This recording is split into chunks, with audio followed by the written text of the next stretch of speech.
বদরপুর আর একটি নতুন শিক্ষা প্রতিষ্ঠান খুলে হয়েছে। এই শিক্ষা প্রতিষ্ঠানের নাম কিতা আপনার নামও যাওয়ার আগে বা এই শিক্ষা প্রতিষ্ঠানটা কোন জায়গার এইসব হওয়ার আগে আমি একটা দুইটা কথা কইতাম স্যার। কিছুদিন আগে বা কয়েক বছর আগে মানুষের চিন্তাধারা ওরকম আসিল যে আমার ছেলেমেয়ের আমি আধুনিক শিক্ষায় শিক্ষিত করতাম।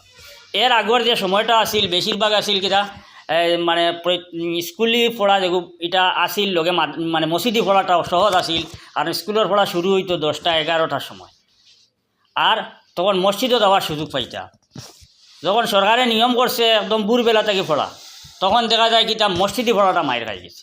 এই মসজিদি পড়াটা মাইর খাওয়ার কারণে মধ্যে অনেক মানে স্টুডেন্ট আছেন যারা ইসলামিক জ্ঞান নাই, যারা মধ্যে পড়াশোনা করছেন আধুনিক শিক্ষায় শিক্ষিত হয়েছেন, অনেকের মধ্যে বেশিরভাগের মধ্যে ইসলামের জ্ঞান নাই, মক্তবর জ্ঞান নাই।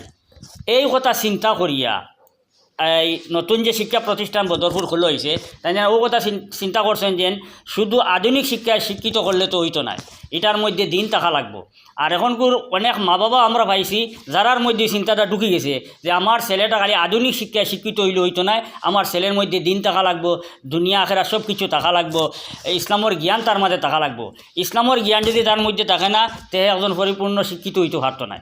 তো তাই ও কথা মাথাত রাখিয়া চিন্তা করিয়া একটা নতুন শিক্ষা প্রতিষ্ঠান খুলছেন। তো এই শিক্ষা প্রতিষ্ঠানের নাম হইল উম্মিদ নোবেল একাডেমি বদরপুর। তো আজকে আমার সামনে উপস্থিত আছেন এই স্কুলের ম্যানেজমেন্টে যারা আছেন তান্তানোর মধ্যে 4 জন। তো আমি তান্তানোর কাছে এখন পৌঁছে দিব, কারণ এই স্কুল সম্পর্কে তো তান্তানোর কাছ থেকে আপনারা বিস্তারিত জানতে পারবা। আমি প্রথমে আব্দুল হাবিব সাহেবের কইমু, আপনি আপনার এই স্কুল সম্পর্কে আমার ভিউয়ার্সের সামনে তুলিয়া ধরা লাগে। জি শুক্রিয়া। আসসালামু আলাইকুম রহমতুল্লাহি ওয়া বারাকাতুহু। আমার নাম আব্দুল হাফিজ কাসমি। আর এই যে আমার ভাই হইছেন, আমরা উম্মিদ নোবেল একাডেমির নামে একটা প্রতিষ্ঠান বদরপুর শুরু করছি। এটা আসল আমরা প্রায় 2 বছর থেকে এটা খাস করি আর একটা প্রজেক্ট বানাই। আর বহুত সমস্যা আছে, মা বাবার একটা স্বপ্ন থাকে যে বাচ্চারায় বালা করে ফড়িতা, কারণ এখনকার যুগ বড় একটা কম্পিটিশনের যুগ। এই যুগে তো আগে বাড়িত আর ইংলিশ মিডিয়াম স্কুলও হে ফড়িতো, ইংলিশ জানতো, তার কমিউনিকেশন স্কিল ডেভেলপ হইতো, বিভিন্ন কম্পিটিটিভ এক্সামিনেশনও যাইতো। এটা যাইতরা আলহামদুলিল্লাহ আমরা বাচ্চাইন বহুত কামিয়াব হইতরা। কিন্তু যদি তারে মূল্য থাকে কিছু জিনিসের ট্রেনিং না দেওয়া হয় তাহলে ভবিষ্যতে এটা ট্রেনিং দেওয়া মুশকিল হয়ে যায়। তো বিশেষ করে আপনি একটা কথা কইছেন, তারা যে যে ইসলামিক যে শিক্ষা, যেটা মক্তবর শিক্ষা, এটা হইল কম্পালসারি।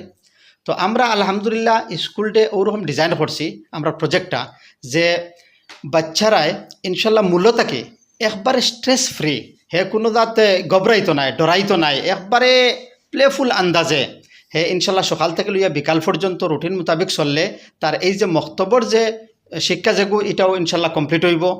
আর প্লাস তার প্র্যাকটিক্যাল একবারে নমাজ, তার যেটা আখলাক আছে, তার নৈতিকতা আছে, তার আধ্যাত্মিক যেটা ট্রেনিংয়ের প্রয়োজন আছে, এটাও তারে দিয়া তোলা হইতো। আর প্লাস মডার্ন এডুকেশন লাগিয়া যত সম্ভব তারে একবারে পুরো হাই লেভেলের এডুকেশন দেওয়া যায় ওটা চিন্তা করে আমরা ব্যবস্থা করছি। তে যাই হোক আলহামদুলিল্লাহ আমরা বহুত দিন থেকে জায়গা থুকাই। আর তে জায়গা আমরা বদরপুরের বহুত সুন্দর একটা জায়গা পাইছি, এই যে আলাকুলিপুর খানকা মসজিদ, ও মসজিদের লগে একটা বিরাট বড় একটা জায়গা পাইছি, ন্যাচারাল ভিউ আছে, আর এখানেও বাচ্চারারে তরবিয়ত করা সহজ হইব। গতিকে আমরা আলহামদুলিল্লাহ শুরু করে লিছি। এখন বর্তমানে আমরা কনস্ট্রাকশনেরও কাম চলের, আর স্টুডেন্টসর রেজিস্ট্রেশনও শুরু হয়ে গেছে। আমরা এটা আবাসিক বাচ্চারা ইনশাল্লাহ বয়েজ হোস্টেল গার্লস হোস্টেলের ব্যবস্থা হয়ে গেছে। যদি দূর দূরান্ত থাকিয়া মানুষে নিজের মেয়েরে হোক ছেলেরে হোক যদি দেন তাহলে এটা পুরা সিস্টেমেটিকলি ইনশাল্লাহ আমরা বাচ্চারা রাখবো। আমরা এখানোর স্কুলের সিস্টেম এরকম থাকবো, মক্তব থাকবো, মক্তবর পূর্ণাঙ্গ শিক্ষা থাকবো। এর বাদে ইনশাল্লাহ স্কুল শুরু হইব, আর স্কুল ক্যাম্পাসের ভিতরে তার একবারে ইংলিশ স্পিকিং অ্যাটমসফিয়ার থাকবো, একবারে প্লেফুল এনভায়রনমেন্ট থাকবো, তার স্বাস্থ্যর খেয়াল রাখা হইব, তার এর বাদে দৈনন্দিন রুটিনের পুরা খেয়াল রাখা হইব। এখন বিশেষ করে আলহামদুলিল্লাহ এখন রেজিস্ট্রেশন চলের, যারা ইচ্ছুক ও বাচ্চারা আপনার বাচ্চারা ইনো দিতা তাহলে আমরা এই যে আমরা রেজিস্ট্রেশনের লাগিয়া ও যে স্ক্যানার আছে ওটাতে আপনারা করতে পারবা, স্ক্যান করিয়া বা যোগাযোগ করতে পারবা।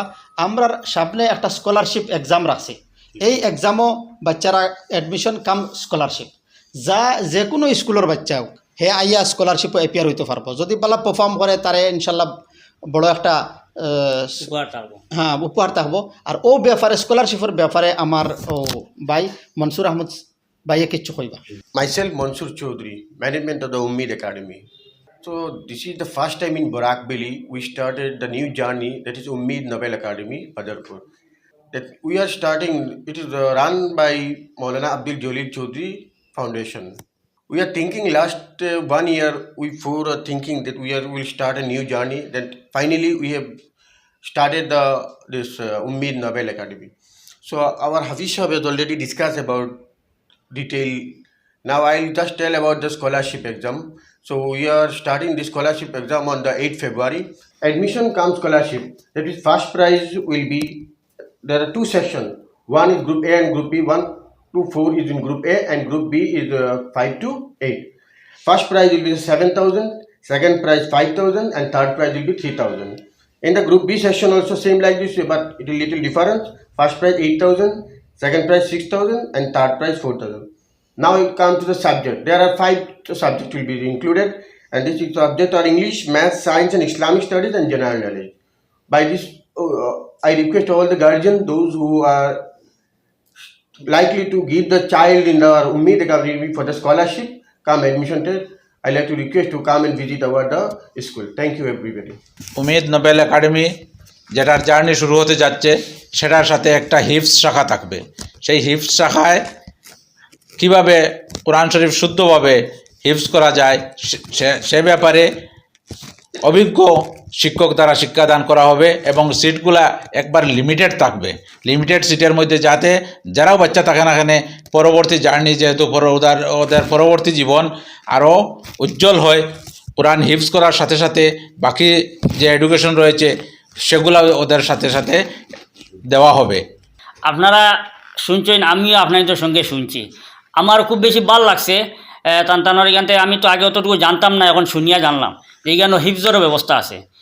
আর হিফজের ব্যবস্থা রাখার পাশাপাশি মানে কইছেন যে হিফজ হইব, যে হাফিজ হইব, ছেলেমেয়ে সবর আছেন, শুধু ছেলেরা, যে ছেলে হাফিজ হইব তার পাশাপাশি আধুনিক শিক্ষাও গ্রহণ করতে পারবো।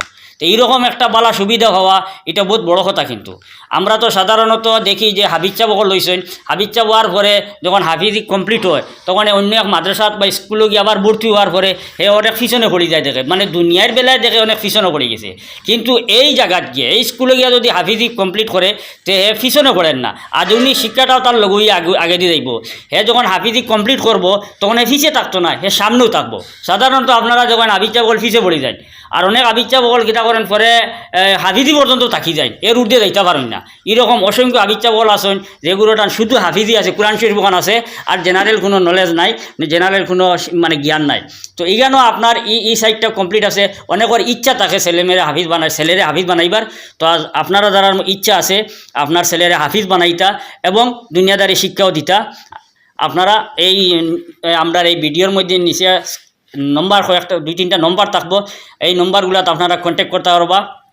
কন্ট্যাক্ট করিয়া এই স্কুলের ব্যাপারে আরও যদি বিস্তারিত জানার হয় তাইলে এখানে টিচারগুলোর নম্বর থাকবো, ম্যানেজমেন্টে যারা আছেন তান্তানোর নম্বর থাকবো, তান্তানোর লগে যোগাযোগ করিয়া আপনি বিস্তারিত জানতে পারবা। ধন্যবাদ।